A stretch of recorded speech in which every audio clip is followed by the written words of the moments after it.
Moi, je m'appelle François-Marie Bréon. À la base, je suis chercheur climatologue dans ce laboratoire. Mais en fait, je travaille dans un laboratoire de climatologie depuis pratiquement 30 ans, puisque j'ai commencé ma thèse en 1986. Donc, Ok. ça commence à dater pas mal. Et bon, j'ai fait une thèse. Après, j'ai fait des post-docs aux États-Unis, un peu au Japon, un peu à Toulouse. Et puis j'étais embauché au CEA c'était quoi, 93, je crois. Voilà, donc je suis chercheur. Maintenant, j'ai pris un peu de bouteille, du galon forcément, et donc maintenant je suis directeur adjoint de ce laboratoire. Et en fait, je partage mon temps à mi-temps, je fais de la recherche, et à mi-temps, je fais de la gestion du laboratoire. Mm. D'autre part, je suis assez actif dans le débat public parce que j'aime ça. Hein, donc à titre en dehors de mon champ strictement professionnel, j'interviens pas mal dans le débat public. J'ai écrit 2 bouquins. Il y en a un qui vient de sortir là. Et puis, je sais pas si vous avez vu, je suis très actif sur Twitter pour parler beaucoup, enfin, pour parler climat, un petit peu, mais en fait, je trouve que maintenant, enfin, d'après moi, les idées changement climatique sont bien passées dans le grand public, et en particulier sur Twitter. Donc finalement, il n'y a pas besoin tellement, je trouve, d'apporter de nouvelles informations, même si je le fais un petit peu sur des points spécifiques. Par contre, je trouve qu'il y a pas mal de bêtises qui sont dites sur les énergies, en particulier sur le nucléaire. Mm. Donc je suis assez actif là-dessus, puisque c'est un sujet qui m'intéresse. Et puis, par ailleurs, pour le dernier point à mon sujet, c'est que je suis très actif aussi à l'AFIS, l'Association française pour l'information scientifique. Ok. Je ne sais pas si vous connaissez cette assoce Non. qui édite, alors donc vous googlerez quand on aura terminé. Donc on édite un magazine 4 fois par an qui s'appelle Science et Pseudosciences, et donc qui essaye justement de rappeler ce que dit la science sur un certain nombre de sujets d'intérêt. Donc les énergies un petit peu, mais c'est absolument pas central dans les activités, mais par exemple sur les OGM, par exemple sur les phytosanitaires, et beaucoup sur tout ce qui est pseudomédecine, quoi. Ok. Donc je suis aussi actif là-dedans. Voilà, donc ça c'est François-Marie Bréon. Le laboratoire des sciences du climat et de l'environnement, donc c'est un gros laboratoire de recherche qui est ce qu'on appelle une unité mixte de recherche, c'est-à-dire que on a 3 tutelles, le CEA, le CNRS et l'université de Versailles-Saint-Quentin. Et Ok. donc dans ce laboratoire, il y a des gens qui sont payés par le CEA, des gens qui sont payés par le CNRS et des gens qui sont payés, qui sont enseignants-chercheurs à l'université de Versailles-Saint-Quentin. Donc c'est un gros labo, on est 150 personnels permanents, à peu près autant de personnel non permanent, donc beaucoup de thésards, enfin une cinquantaine de gens qui sont en train de faire une thèse, Mhm. des post-docs, des CDD sur des contrats divers. Et en fait, on est le plus gros laboratoire français, hein, sur cette thématique. Euh, bon, il y a d'autres gros laboratoires, mais le SCE est vraiment central sur toutes les questions climat et environnement. Et donc il y a 2 spécificités au LSCE. Il y en a une, c'est que en fait, on a à peu près moitié-moitié entre activité expérimentale et activité de modélisation. C'est pas la même chose Ok. dans tous les labos. Donc voilà, c'est une des spécificités. Et l'autre, c'est que vraiment, on est positionné sur le climat passé, présent, futur. Donc on Ok. s'intéresse au climat du passé, on s'intéresse au climat du présent, et on fait de la modélisation pour anticiper le changement climatique. Vous me posez une question sur une des activités du Mhm. LSE qui est donc construire un modèle de climat. Alors d'abord, c'est pas quelque chose qu'on fait tout seul. En fait, le modèle de climat, on parle du modèle de climat de l'IPSL, parce que c'est un certain nombre de laboratoires de la région parisienne qui travaillent sur ces thématiques. Donc le LSE en est un, mais il y a aussi le laboratoire de météorologie dynamique, par exemple. Il y a un autre qui s'appelle l'Océan. Enfin bref, donc il y a une douzaine de laboratoires qui sont plutôt plus petits que le LSE, Mhm. mais qui mettent leurs forces en commun pour développer ce modèle, avec chacun qui apporte des composants. C'est-à-dire que typiquement le laboratoire de météorologie dynamique, c'est lui qui à la base avait développé le modèle d'atmosphère. Mhm. L'atmosphère étant bien sûr la première composante du climat, donc ça venait du LMD. Après, il y a eu un modèle d'océan qui a été développé, parce que pour le climat à long terme, c'est important de faire l'océan. Il y a un modèle de glace, des calques glaciaires qui a été rajouté. Nous, on fait beaucoup de la chimie atmosphérique, dans le laboratoire. Et puis surtout, ce sur quoi on est particulièrement compétent, c'est un modèle de végétation. C'est-à-dire que en fait, la végétation contrôle un peu les échanges de carbone et d'eau et d'énergie entre les surfaces et l'atmosphère. Et donc, bien évidemment, la végétation va stocker du carbone, va éventuellement rejeter du carbone dans l'atmosphère lorsque la végétation va mourir. Donc ça, c'est une des choses sur lesquelles on développe tout particulièrement. Et donc, on met tous ces briques, finalement, des briques de modélisation ensemble. Et le fait de les mettre ensemble, c'est aussi quelque chose qui est fait dans mon laboratoire. Ok. Voilà, et donc chacune des briques, en fait, quand on fait de la recherche, on essaie de comprendre un processus. Éventuellement, on va faire des campagnes sur le terrain, on mesure, on fait des observations spatiales. Puis une fois qu'on a l'impression d'avoir compris le truc, on va le mettre en équation. Et donc, c'est ces équations qui ensuite vont rentrer dans le modèle de climat, qui vont rajouter une brique. Et puis, on va regarder si ça marche bien. Et puis, si ça marche pas bien, on va tourner quelques boutons. Voilà, donc construire des modèles, c'est beaucoup d'essais-erreurs, hein. Et puis c'est se baser c'est mettre un peu des lois physiques, hein. Il y a quand même de la physique, bien sûr. Dans le modèle d'atmosphère, il y a du Navier-Stokes. Dans les modèles de végétation, il y a aussi un peu de physique, de biologie. Mais souvent, ces différents processus, il faut un peu les calibrer parce que le modèle, évidemment, le modèle de climat, il a une maille qui est à peu près d'une centaine de kilomètres, alors qu'il y a plein de processus qui se passent à des échelles beaucoup plus fines. Donc forcément, là, on est obligé d'avoir un peu des équations qui sont des approximations de la réalité. Donc ces approximations, il y a des paramètres libres qu'on va calibrer sur des observations de terrain. J'ai commencé à répondre à la question. Il est clair que, en fait, quand on développe un modèle de climat, il y a tout un tas de paramètres, qui sont semi et semi-empiriques. Et donc, il faut se poser la question, est-ce que ça induit des erreurs importantes? Et puis, est-ce que c'est des erreurs qui vont s'amplifier, hein? Est-ce qu'il va y avoir puisque l'atmosphère est chaotique, est-ce que ça va conduire à des erreurs qui vont aller en grandissant, ou au contraire, les erreurs sont importantes à toute petite échelle, mais en fait vont se moyenner et donc devenir négligeables à grande échelle? Donc pour moi, il y a un peu deux manières de faire pour voir si les modèles sont fiables. Et une première chose, c'est que dans le monde, il y a une trentaine de modèles qui sont développés de manière relativement indépendante.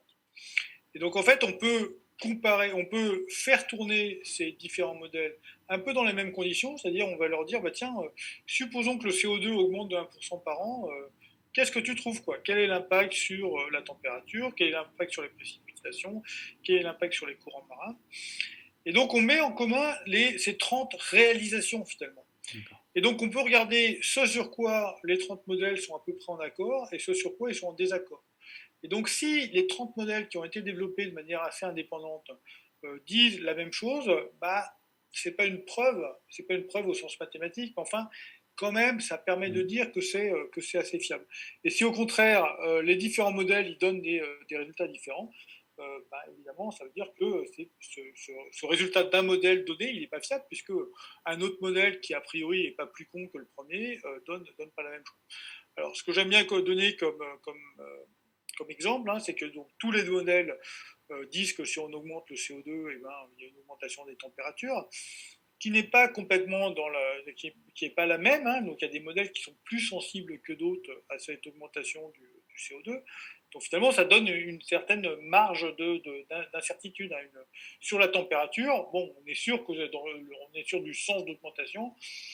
On n'est pas complètement sûr. Il y a des incertitudes, je veux dire plus ou moins 20%. C'est un chiffre que je sors un peu du chapeau sur l'amplitude du réchauffement pour un CO2, pour une augmentation de CO2 donnée. Des choses qui sont plus compliquées, c'est les précipitations. Hein, quand vous allez avoir du changement climatique, est-ce qu'il va y avoir plus de précipitations ou moins de précipitations? Donc ça, d'abord, ça dépend de l'endroit. C'est-à-dire qu'il y a des zones qui vont devenir plus sèches et au contraire des zones qui vont devenir plus humides. Et là aussi, pour le coup, il y a des choses sur lesquelles les modèles sont d'accord et les modèles ne sont pas d'accord. Donc typiquement, un assèchement du bassin méditerranéen, c'est quelque chose sur lequel la grande majorité des modèles sont d'accord. Donc on peut dire que cet assèchement est une prédiction qui est assez fiable. À l'inverse, sur l'impact sur l'Amazonie, il y a des modèles qui disent qu'il va y avoir plus de précipitations sur l'Amazonie et d'autres modèles qui disent qu'il va y avoir moins de précipitations sur l'Amazonie.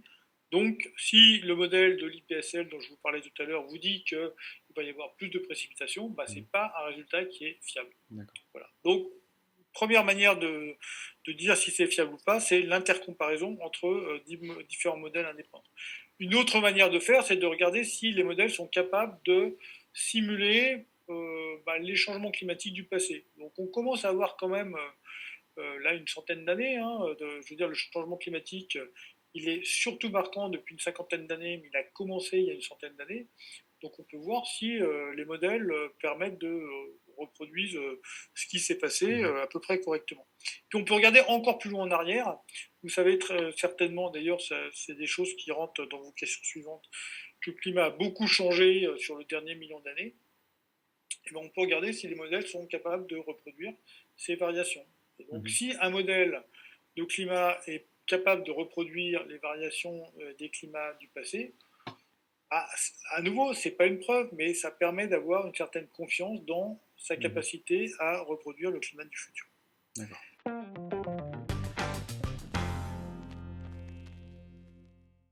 Bon, les climato-sceptiques, au sens strict du terme, alors moi déjà, j'aime pas le terme climato-sceptique, parce que finalement le scepticisme en science, c'est une chose qui est bien, c'est bien d'être sceptique.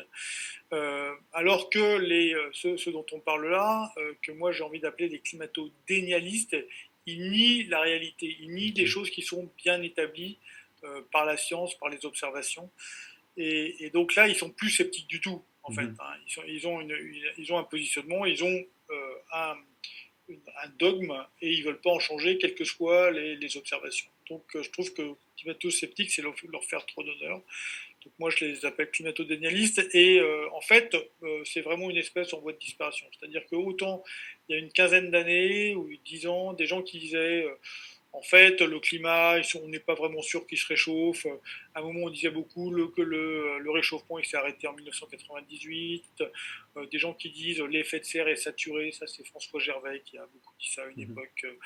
Donc même si vous rajoutez du CO2 dans l'atmosphère, ça ne peut pas se réchauffer. Voilà, des gens qui disent ça, vraiment, il y en a plus beaucoup. Ils sont totalement marginaux. Par contre, ce qu'on voit maintenant, c'est plutôt de dire bon bah oui, il y a un réchauffement, mais c'est pas si grave que ça. Voilà. Et donc le pas si grave, vous voyez que le pas si grave, on sort de la science là. La science ne dit pas si quelque chose est grave ou n'est pas grave. Donc moi, j'ai pas envie d'utiliser le terme de climato-dénialiste pour ces gens-là. C'est des relativistes éventuellement, voilà, mais ils ne s'opposent plus à la science, à la science directe. Après, souvent, ça les conduit à dire des grosses bêtises, mais voilà, il faut faire attention de quoi on parle. Et par contre, la figure que vous montrez, c'est un peu, enfin, c'est effectivement des choses qui se disaient pas mal à une époque, dit-il, le climat a toujours varié. Oui, bien sûr, le climat a toujours varié, mais c'est pas parce que le climat a varié de manière naturelle dans le passé qu'il ne peut pas y avoir un changement climatique artificiel aujourd'hui, quoi. C'est comme si quelqu'un disait il y a déjà eu des accidents de la route qui sont pas liés à la vitesse. Donc mon accident, l'accident quand le gars qui était à 170 sur l'autoroute, ça peut pas être un accident lié à la vitesse. C'est un petit peu ça le raisonnement finalement, de dire il y a eu des changements climatiques naturels dans le passé, donc ça peut pas être un changement climatique anthropique. Mais, finalement le raisonnement il est idiot. Le pourquoi, c'est qu'on comprend ce qui se passe en fait. C'est la physique. C'est-à-dire que la physique de l'effet de serre, c'est quelque chose qui est parfaitement compris. Et en fait, c'est un truc qui a été compris depuis plus de 100 ans. L'effet de serre, le principe de l'effet de serre, c'est un truc qui est compris depuis 100 ans. Maintenant, être capable de mettre des chiffres en face, d'être capable de dire de combien exactement le CO2 absorbe le rayonnement infrarouge, comment ce rayonnement infrarouge va permettre d'arriver à la surface, donc comment ça va se réchauffer, comment éventuellement les nuages vont réagir par rapport à ça.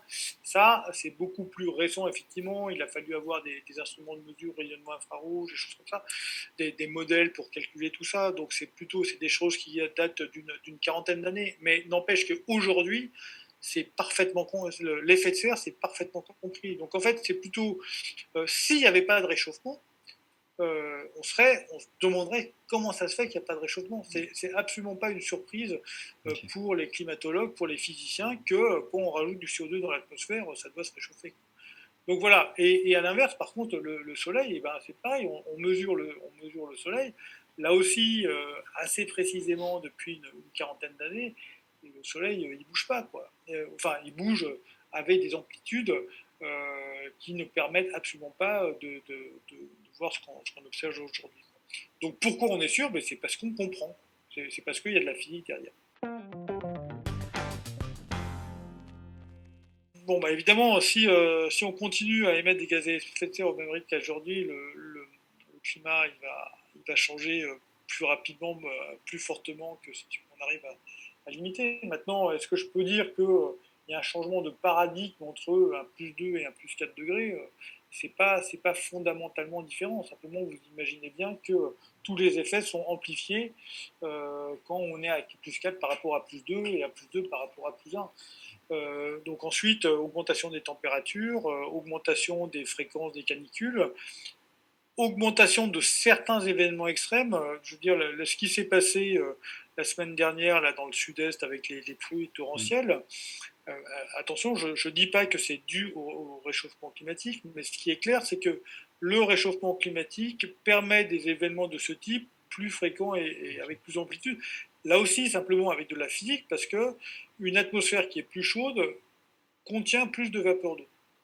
Donc si ça se réchauffe, au premier ordre, eh ben, vous avez plus d'eau mobilisable.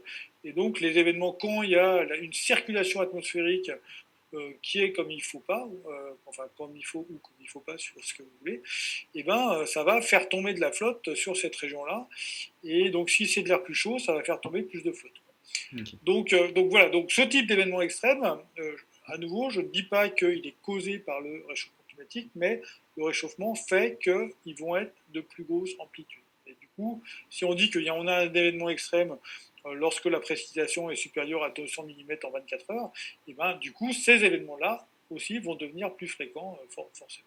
Okay. Il y a d'autres, on peut imaginer, enfin aussi, on va avoir la fonte des glaces. Fonte des glaces, bon, bah, évidemment, elle est plus rapide dans un climat plus 4 degrés par rapport à un climat plus 2 degrés. Ou la limite de la neige, donc la limite des glaces, elle va aussi être de plus en plus haute. Voilà, donc du coup, il y a de plus en plus de zones qui vont être impactées, et puis aussi avec un impact sur le niveau des mers. Mais je ne peux pas vous dire, voilà, il y a ça qui se passe à 4 degrés, et ça ne se passe pas à 2 degrés. Enfin, moi, je ne suis pas capable de le dire, mais je pense qu'il n'y a personne qui est vraiment capable de dire qu'il y a ça. Simplement, les phénomènes sont plus intenses. Au premier rang, l'augmentation de l'effet de serre, le premier rang, c'est une augmentation de la température. Voilà. Mais ensuite, si vous avez une augmentation de la température, vous avez plein d'impacts associés. Donc j'ai commencé par dire plus de vapeur d'eau dans l'atmosphère, mais aussi circulation atmosphérique qui va être changée. Puisque vous avez une fonte d'eau du Groenland, et ben ça va mettre de l'eau douce dans l'Atlantique, et cette eau douce dans l'Atlantique, ça peut perturber aussi certains courants marins comme le Gulf Stream. Ça peut changer la fréquence des événements extrêmes de type cyclone et des choses comme ça. Voilà, trajectoire, c'est tout ça, c'est tout ce qui est un peu écrit dans les rapports du GIEC. La boucle de rétroaction positive la plus importante, c'est la boucle de rétroaction vapeur d'eau. C'est-à-dire que si le climat se réchauffe à cause du CO2, vous allez avoir plus de vapeur d'eau dans l'atmosphère, et la vapeur d'eau est un gaz à effet de serre, donc vous allez avoir encore plus d'effet de serre, et ainsi de suite. Ça, c'est première boucle de rétroaction positive. Une autre boucle de rétroaction positive, c'est la neige.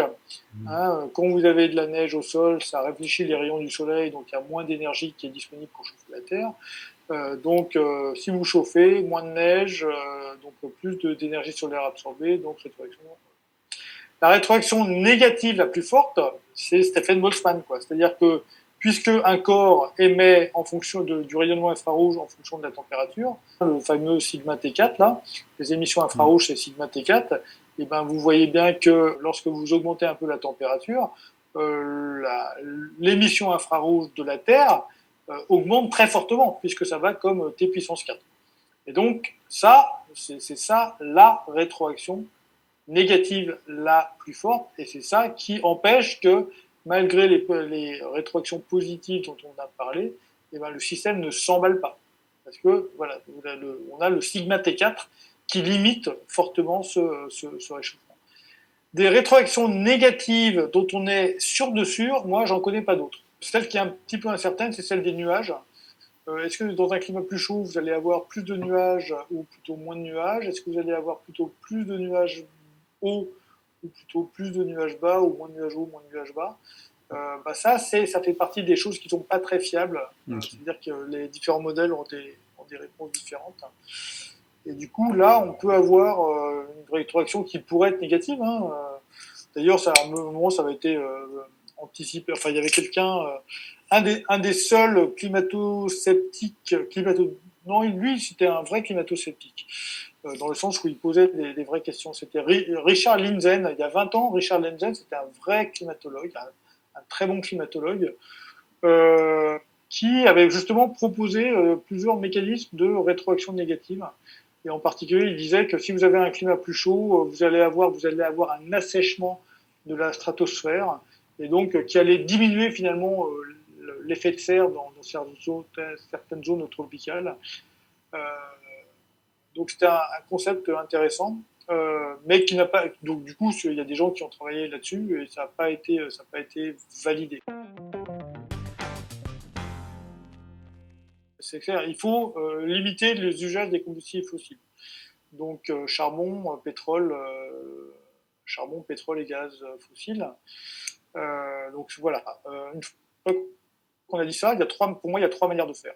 La première manière de faire, c'est la sobriété. Donc la sobriété, ça veut dire on achète moins d'objets, on a des appartements qui sont plus petits, on se déplace moins, en particulier on prend moins ou pas l'avion, on arrête de manger de la viande, voilà. Donc ça veut dire tout ça, c'est des effets qui impactent notre niveau de vie. D'accord ? On choisit de limiter notre niveau de vie en consommant moins.